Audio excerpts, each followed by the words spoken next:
Hi friends, आज हम देखेंगे मध्यकालीन भारत पार्ट 5 जिसमें हम डेली टॉप 20 क्वेश्चंस डिस्कस करेंगे। तो चलिए शुरू करते हैं। पहला देखिए क्वेश्चन क्या कहा गया है। बलबन के समय विद्रोह का नगर किसे कहा जाता था? तो बलबन के समय विद्रोह का नगर किसे कहा जाता था? लखनऊती को। किसे कहा जाता था? लखनऊती को, अर्थात जहाँ से सबसे ज़्यादा विद्रोह उठते थे। क्लियर? यानी कह सकते हैं गवर्नमेंट के खिलाफ ज़्यादा आवाज़ें उठती थी। कहाँ से उठती थी? लखनऊती से। ये लखनऊती क्या था? उस समय बंगाल की राजधानी थी। क्या थी? बंगाल की राजधानी। नेक्स्ट क्वेश्चन की बात करेंगे जाके हम। बलबन ने केंद्रीय सैन्य विभाग की स्थापना की थी, जिसे क्या कहा जाता?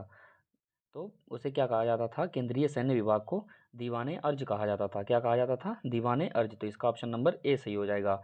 देखिए, अर्ज या कह सकते हैं अर्जी लगाते हैं किसके लिए? सेना में शामिल होने के लिए। ऐसे आप इसे याद रख सकते हैं। अर्ज की अगर हम बातें आके अर्जी लगाते हैं, क्या करते हैं? अर्जी लगाते हैं किस लिए?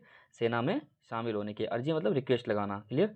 तो यहाँ पर आप देख सकते हैं बलबन ने केंद्रीय सैन्य विभाग की स्थापना की थी, जिसे कहा जाता था दीवान ए अर्ज। नेक्स्ट क्वेश्चन देखते हैं।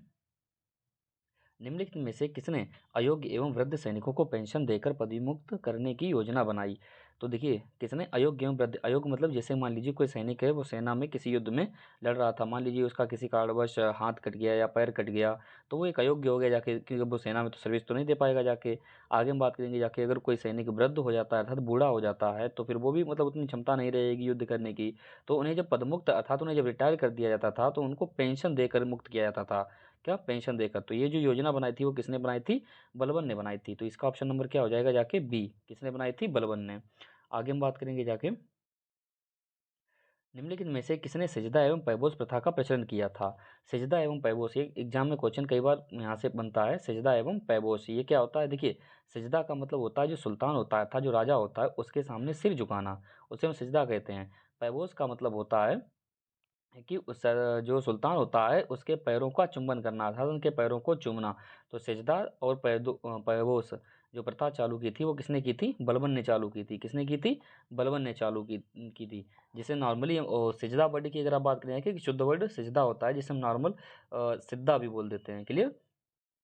आगे हम बात करेंगे जाके, सिजदा सिर झुकाकर राजा का अभिवादन करना, और पैबोस मतलब सुल्तान का पैर चूमकर अभिवादन करना। आगे देखते हैं, नवरोज उत्सव को किसने प्रारंभ किया था? तो नवरोज जैसे कि वर्तमान में अभी चल भी रहा है, तो नवरोज उत्सव को किसने प्रारंभ किया था, जो कि एक मुस्लिम धर्म का पवित्र त्यौहार माना जाता है। तो किसने प्रारंभ किया था इस त्यौहार की शुरुआत? बलबन ने की थी। किसने की थी? बलबन ने। आगे हम बात करेंगे जाके, निम्नलिखित में से किसने अपने विरोधियों के प्रति लौह एवं रक्त की नीति अपनाई? तो इस नीति के बारे में भी कई बार एग्जाम में पूछा जाता है। लौह एवं जो रक्त की नीति अपनाई थी, वो किसके द्वारा अपनाई गई थी? बलबन के द्वारा अपनाई गई थी। इसका ऑप्शन नंबर क्या हो जाएगा जाके? बी हो जाएगा सही। देखिए, लौह एवं रक्त की नीति का मतलब होता है कि अपने जो दुश्मन होते हैं उनसे लोहा नहीं लाकर, नहीं बोल देते हैं कि मैंने उससे लोहा लिया, यानी कि मैंने उससे दुश्मनी मोल ली, यानी कि उससे हमेशा लड़ाई झगड़े करते रहना। एवं रक्त की नीति, रक्त का मतलब यानी कि खून, यानी बहुत ज़्यादा खून बहाना। तो यानी कि अपने विरोधियों के प्रति जो लौह एवं रक्त की जो नीति अपनाई थी वो किसने अपनाई थी? बलबन ने अपनाई थी। आगे हम बात करेंगे जाके नेक्स्ट क्वेश्चन की तरफ। किसने कहा कि सुल्तान जिल्ले इलाही होता है? देखिए, किसने कहा कि सुल्तान जिल्ले इलाही, जिल्ले इलाही, देखिए जिल्ले इलाही का क्या मतलब होता है? जिल्ले इलाही का मतलब होता है कि ईश्वर का प्रतिनिधि। ईश्वर का प्रतिनिधि। प्रतिनिधि, जैसे प्रतिनिधि मतलब जैसे मान लीजिए आप कहीं पर जाना चाहते हैं और आप स्वयं नहीं पहुंच नहीं पाते हैं खुद स्वयं, और आप क्या करते हैं कि आप अपने स्थान पर किसी दूसरे व्यक्ति को भेज देते हैं कि चलो मेरी जगह पर ये काम करेगा जाके। तो इस टाइप से हम क्या बोलते हैं कि मेरा वो प्रतिनिधित्व करेगा जाके, यानी कि वो मेरा प्रतिनिधि है। तो इस टाइप से बर्मन ने खुद को क्या कहा था? जिले इलाई, यानी कि मैं ईश्वर का प्रतिनिधि हूँ, यानी कि ईश्वर ने मुझे भेजा है यहाँ पर। क्लियर? तो जिले इलाई की सुल्तान ने खुद को जिले इलाई कहा था, बलबन ने कहा था। किसने कहा था? बलबन ने।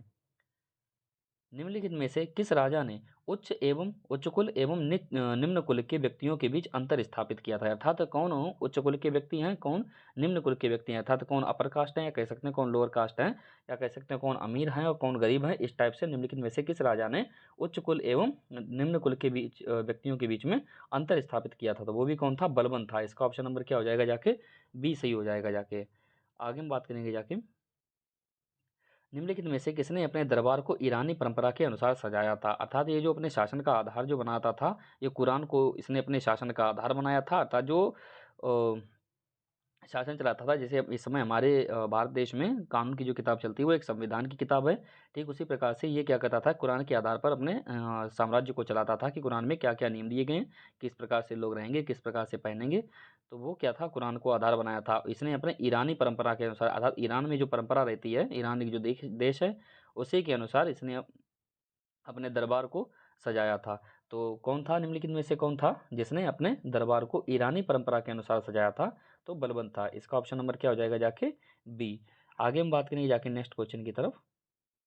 निम्नलिखित में से किसने कुरान के नियमों को शासन का आधार बनाया? कुरान, कुरान की अगर जैसा कि आप जानते हैं, कुरान एक मुस्लिम धर्म में एक पवित्र किताब होती है। जैसे हमारे धर्म में कह सकते हैं, या हिंदू धर्म में एक जो पवित्र किताब होती है, जैसे कि मान लीजिए रामायण है, भगवत गीता है, तो ये पवित्र किताबें मानी जाती हैं। ठीक उसी प्रकार से जो मुस्लिम धर्म में जो एक पवित्र किताब मानी जाती है वो कुरान होती है। कौन सी होती है? कुरान। तो कुरान के नियमों को शासन का आधार बनाया था। तो किसने बनाया जाके? कि कुरान के इसमें जो नियम लिखे हुए हैं, इसमें जो तरीके लिखे हुए हैं, उसी प्रकार से ही साम्राज्य आगे चलेगा। तो किसने शासन का आधार बनाया जाके कुरान को? बलबन ने। किसने बनाया? बलबन ने। अर्थात इसका ऑप्शन नंबर क्या हो जाएगा जाके? बी सही हो जाएगा। नेक्स्ट देखते हैं। निम्नलिखित में से किसने सिक्कों पर खलीफा का नाम अंकित करवाया था? तो खलीफा का नाम, खलीफा जैसे कि आपको पता है, ऑलरेडी मैं बता चुका हूँ इसके बारे में, लास्ट पार्ट में डिस्कस किया था कि जो बगदाद थे ना, इराक की राजधानी क्या होती है? बगदाद। इराक, देखिए ईरान अलग है, इराक अलग देश है। तो इराक की जो राजधानी है बगदाद, बगदाद के जो अब्बासी खलीफा होते हैं वो किसी मुस्लिम शासक को सुल्तान का दर्जा देते थे कि तुम एक मुस्लिम शासक तो हो लेकिन सुल्तान नहीं हो। तो सुल्तान का दर्जा कौन देते थे? बगदाद के अब्बासी खलीफा देते थे। लास्ट पार्ट में हम डिस्कस कर चुके हैं इसके बारे में। तो सिक्कों पर खलीफा का नाम किसने अंकित करवाया था? बलबन ने। किसने? बलबन ने सिक्कों पर खलीफा का नाम अंकित करवाया था। खलीफा कौन होते थे? जो सुल्तान का दर्जा देते थे किसी शासक को। वह कौन सा सुल्तान था जो दिन में 5 बार नमाज पढ़ता था? तो बलबन जो था ना, ये यानी कि बहुत ही ज़्यादा इस्लाम धर्म को मानता था, अर्थात कट्टर प्रतिनिधि था। यानी कि इस्लाम धर्म को बहुत ही अपने आप पर हावी रखता था कि नहीं, धर्म से बढ़कर मेरे लिए कुछ नहीं है। तो जो दिन में 5 बार नमाज पढ़ता था, तो वो कौन था? बलबन था। आगे देखते हैं। निम्नलिखित में से किसने सुल्तान बनने के बाद भोग एवं विलास को त्याग दिया? सुल्तान बनने के बाद भोग एवं विलास, भोग के, देखिए नॉर्मली जो राजा होते हैं अपने, वो क्या करते हैं? भोग और विलास को जारी रखते हैं। यानी कि अब तुम राजा बन गए हैं तो वो सुख चैन आनंद जो होते हैं उसका भरपूर लाभ उठाते हैं। लेकिन इसने क्या किया जाता है? भोग एवं विलास को त्याग दिया। भोग मतलब होता है आनंद, भोग मतलब क्या होता है? आनंद। एवं विलास, विलास का मतलब था सुख। यानी कि आनंद और सुख को इसने त्याग दिया था। यानी कि कुरान को इसने शासन का आधार बनाया और बहुत ही स्ट्रिक्ट तरीके से ये अपने शासन को चलाता था। तो 13 का कौन चलाता था? बलबन। यानी कि 13 का क्या हो जाएगा जाके? बी ऑप्शन हो जाएगा। आगे हम बात करेंगे जाके, फारसी के प्रसिद्ध कवि अमीर खुसरो किसके दरबार में रहते थे? तो देखिए, फारसी के प्रसिद्ध कवि अमीर खुसरो की अगर बातें हैं, इनके बारे में 2-4 लाइनें में एक्स्ट्रा जान लेते हैं। अमीर खुसरो की अगर हम बात करें, ये एकमात्र ऐसे कह सकते हैं कवि रहे थे। ये कौन थे? कवि थे जो कि गाते थे। तो इनकी अगर हम बात करेंगे जाके, तो एक ऐसे कवि थे जिन्होंने 7 शासकों का समय काल देखा था। 7 शासकों का, 7 शासकों का समय काल देखा था। अर्थात इनके समय में राजा आए गए, राजा आए गए, यानी कि मर गए, फिर से आए, फिर से गए, यानी कि कितने 7 राजा तक बनते रहे और वो हटते रहे। तो 7 शासकों का इन्होंने कार्यकाल देखा था। कितने? 7 शासकों का अमीर खुसरो ने।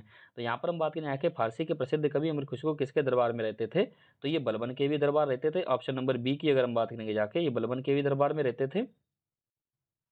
और अलाउद्दीन खिलजी के भी। इसका ऑप्शन नंबर सी भी सही हो जाएगा। अर्थात इसका ऑप्शन कौन सा हो जाएगा जाके? बी प्लस सी दोनों ही सही होंगे जाके। बलबन के भी दरबार में रहते थे, अलाउद्दीन खिलजी के भी दरबार में रहते थे। क्लियर? क्योंकि इन्होंने 7 शासकों का कार्यकाल देखा था कि कौन राजा कैसे शासन कर रहा है, कौन अच्छा था, कौन बुरा था। क्लियर? आगे देखते हैं। कि सुल्तान ने खुद को आफरासियाब का वंशज बताया था? तो बलबन जो था, बलबन ने स्वयं को आफरासियाब का वंशज बताया था। किसने? बलबन ने। आगे हम बात करेंगे जाके, बलबन से संबंधित महत्वपूर्ण बिंदु। देखिए ऊपर हमने जितने भी क्वेश्चन डिस्कस किए हैं उनके उनको एक लाइन में हम वन लाइनर के तौर पर देख लेते हैं। देखिए, पहला हमसे जो लाइन कहा गया है वो क्या कहा गया है? दीवान अर्ज। दीवान यानी कि केंद्रीय सैन्य विभाग की स्थापना, यानी कि अर्जी लगाते हैं हम। किसमें अर्जी लगाते हैं? था रिक्वेस्ट लगाते हैं कि किस लिए? सेना में भर्ती होने के लिए। दूसरा, कि अगर हम बात करें यहाँ के अयोग्य एवं वृद्ध सैनिकों को पेंशन दिया गया, यानी कि जो सैनिक वृद्ध होते गए और अयोग्य होते गए उनको पेंशन देके रिटायर करता गया। सैनिकों को वेतन का भुगतान नकद में किया, यानी कि सैनिक जो थे उनको वेतन का भुगतान नकद में किया, अर्थात उनके हाथ में नकद उनको कैश दिया जाने लगा। आगे हम बात करें यहाँ के सिजदा एवं पैबोस प्रारंभ किया जाके। सिजदा मतलब सरकार, यानी जो सुल्तान होता है उनके सामने सिर झुकाना, और पैबोस का मतलब होता है उनके पैरों का चुंबन करना। आगे हम बात यहाँ के नवरोज उत्सव का प्रारंभ किसने किया था? नवरोज उत्सव जो कि आज भी मनाया जाता है।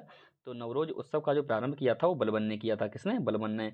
अपने दुश्मनों के प्रति लौह एवं रक्त की नीति किसने अपनाई थी? बहुत ज़्यादा खून बहाना, यानी कि अपने दुश्मनों से लोहा लेना, खूब लड़ाई झगड़े करना, है ना, तो खूब युद्ध लड़ना। तो लौह एवं रक्त की नीति किसने अपनाई थी? बहुत सारा खून बहाना, तो ये बलबन ने अपनाई थी। सुल्तान ने, यानी कि कौन सुल्तान था जिसने स्वयं को जिल्ले इलाही कहा था, अर्थात ईश्वर का प्रतिनिधि कहा था खुद को, तो वो कौन था? बलबन था। क्लियर। उच्च एवं निम्न कुल के व्यक्तियों के बीच में अंतर किसने स्थापित किया था? तो वो बलबन था।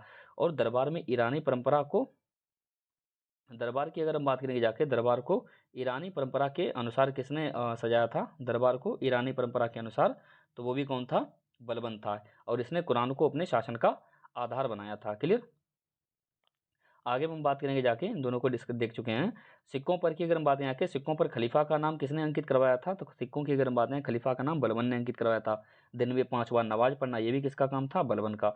शराब एवं भोग विलास का त्याग करना, यानी कि शराब को भी त्याग कर दिया था। नॉर्मली राजा क्या होते हैं? मदिरा पान करते हैं, शराब पीते हैं, लेकिन इसने क्या किया? शराब को भी त्याग दिया और भोग विलास को भी इसने त्याग दिया, आनंद सुख को त्याग दिया। और इसने स्वयं को अंत में अफरासियाब का वंशज बताया था। आगे हम देखते हैं क्वेश्चंस की तरफ।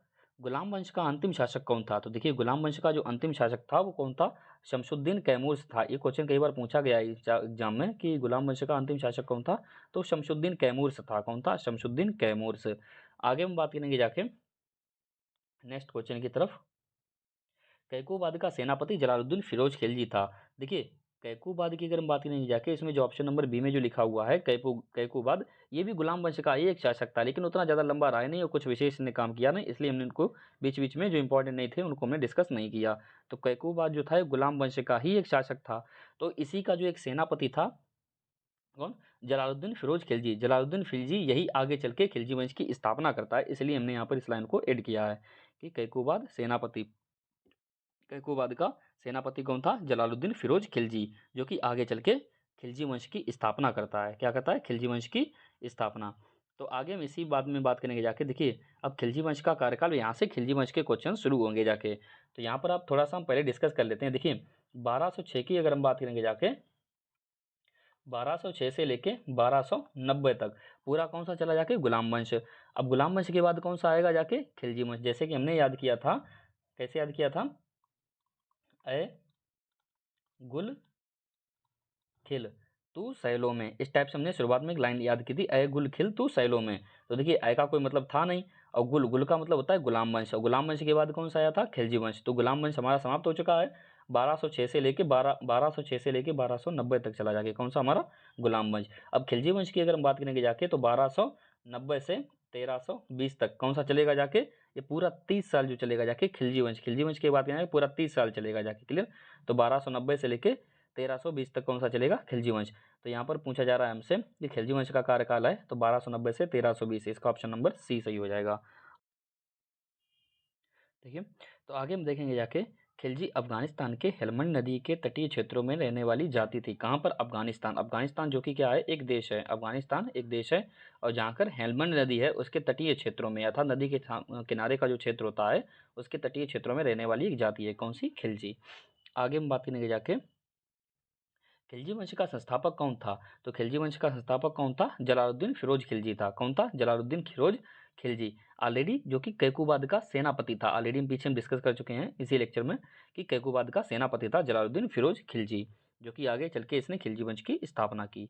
आगे हम बात करेंगे जाके, खिलजी शासकों ने प्रशासन में धर्म और उलेमा के महत्व को अस्वीकार कर दिया। देखिए, बलबन की अगर हम बात करेंगे जाके, बलबन क्या करता था कि कुरान को उसने शासन का आधार बनाया था, अर्थात ये धर्म को बहुत ज़्यादा मान के चल रहा था।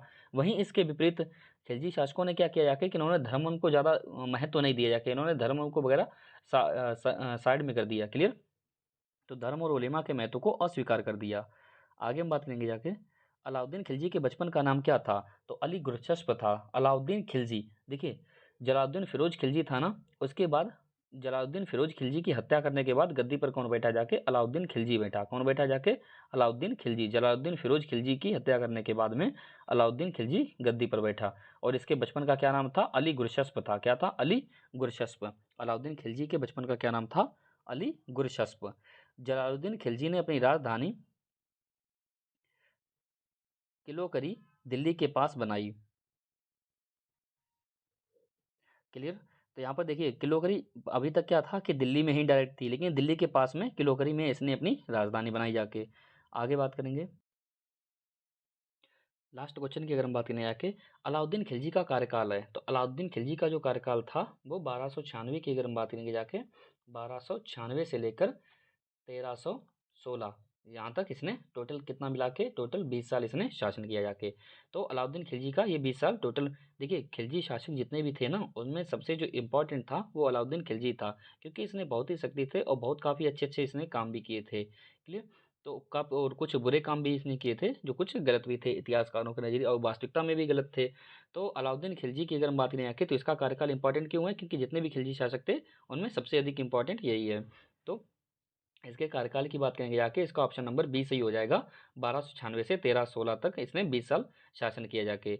आगे हम देखिए एक बार फिर से हम कार्यकाल को रिवीजन कर लेते हैं कि देखिए 1206 की अगर हम बात करें जाके गुलाम वंश की स्थापना हुई जाके, और 1290 तक चला जाके गुलाम वंश।